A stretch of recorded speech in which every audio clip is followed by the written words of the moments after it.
আসসালামু আলাইকুম। প্রিয় দর্শক, তোফায়েল আহমেদ মারা গেছেন একদিন হলো এবং ওনার মৃত্যুকে কেন্দ্র করে ওনার মৃত্যুর পরে যা যা ঘটনা ঘটছে এগুলো আমি সবিস্ময়ে খেয়াল করছি এবং আমার মাঝে মাঝে মনে হচ্ছে আমাদের সমাজটা আসলে কোন দিকে যাচ্ছে। সোশ্যাল মিডিয়ায় আমি যে সমস্ত রিয়াকশন দেখেছি, যখন ওনার মৃত্যুর সংবাদটা কোনো পত্রিকায় প্রকাশিত হয়েছে, সেই পত্রিকার যে ফেসবুক পেজ, সেই পেজে নানা ধরনের রিয়াকশন এবং কিছু রিয়াকশন ছিল মানে এতটাই আপত্তিকর রিয়াকশন। একটা মানুষ মারা যাওয়ার পর এই ধরনের রিয়াকশন যে দেওয়া যায় এবং যারা রিয়াকশনগুলি দিচ্ছেন তাদের ফেসবুক ঘেটে আমি দেখি তারা সবাই এক একজন মানে আপনার বেশ হাদিসের কথা বলছেন অন্যান্য পোস্টে, তারা আগের বিভিন্ন পোস্টে ইসলামের কথা বলছেন, মানবিকতার কথা বলছেন, তাদের লেবাস দাড়ি টুপি এগুলো দেখে মনে হয় তারা খুবই ধার্মিক লোক। কিন্তু আমি বুঝতে পারলাম না যে একজন মুসলমান মারা যাওয়ার পর তারা এ ধরনের মন্তব্য কি করে করতে পারলেন।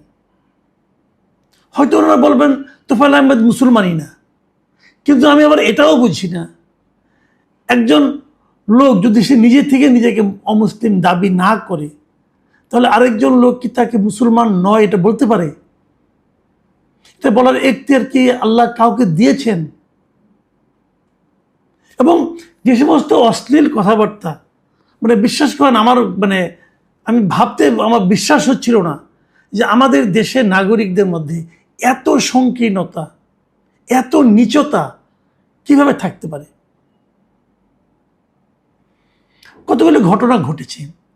প্রথম জানাজাটা হয়েছে ধানমন্ডির তাকওয়া মসজিদের এখানে আবার দেখেছি যে উনি মারা যাওয়ার পর ওখানে আবার কেউ কেউ জয় বাংলা স্লোগান দিয়েছেন।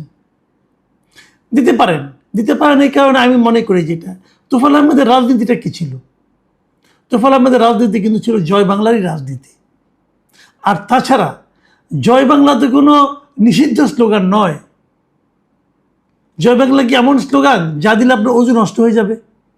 যদি কেউ জয় বাংলা বলেন তো তাতে ক্ষিপ্ত হওয়ার কি আছে, তাতে রাগান্বিত হওয়ার কি আছে? আপনি আপনার দলের স্লোগানটা দেন। তারা একটা স্লোগান দিচ্ছে, এই স্লোগানটা আওয়ামী লীগের স্লোগান। এটাও তো আওয়ামী লীগ যদি দাবি করে, এই দাবিটা তো আমি অন্যায় মনে করব। আমাদের মুক্তিযুদ্ধের সময় তো এই স্লোগান দিয়ে মুক্তিযুদ্ধ হয়েছিল। ওগুলো তো আওয়ামী লীগের লোক ছাড়া আরও অনেক দলের লোক ছিল, অনেক নির্দলীয় লোকও ছিল। তারাও কি স্লোগানটা দেয়নি?